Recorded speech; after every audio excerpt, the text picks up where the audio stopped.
তো জাপানে আসার পরে আমি একটা জিনিস খুব ভালোভাবে বুঝলাম যে জাপানের আবহাওয়া আর মানুষের মন বোঝা বড়ই কঠিন।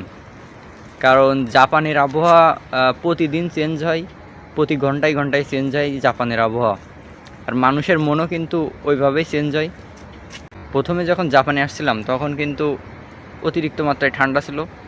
তো তখন আবার জাপানিজদের কাছে ছিল যে তখন ঠান্ডা চলে যাচ্ছে, মানে শেষের দিকে। তো শেষের দিকে এসে সেই ঠান্ডা সহ্য করতে পারতেছি না, এরকম একটা অবস্থা ছিল। তো তারপরে আসলো গরমকাল। তা গরমকালে কোনো গরমে বুঝতে পারিনি, মানে গরমের মধ্যেই ঠান্ডা, আবার মাঝে মাঝে বৃষ্টি, আবার গরম, মানে সব একরকম। এখন চলতেছে জাপানে বর্ষাকাল, মানে প্রায় কাছাকাছি বর্ষাকালের। এই বৃষ্টি কিন্তু এখন হচ্ছে, তারপরে প্রচুর গরম। কালকে হঠাৎ করে দেখবো প্রচুর ঠান্ডা, মানে শীতের পোশাক ছাড়া বেরোনো যাচ্ছে না। আবার মাঝে মাঝে এমনও হয় যে মাইনাসের জ্যাকেট পরলে খুব ভালো হবে, এত এত পরিমাণে ঠান্ডা পড়ে।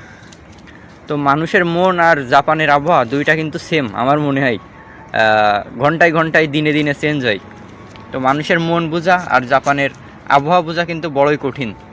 কারণ একটা মানুষের মধ্যে কী চলতেছে আপনি কিন্তু তার মুখ বা চেহারা দেখে কিন্তু বুঝতে পারবেন না। তো সেম জাপানের আবহাওয়া আর মানুষের মন কিন্তু আমার কাছে একই মনে হচ্ছে।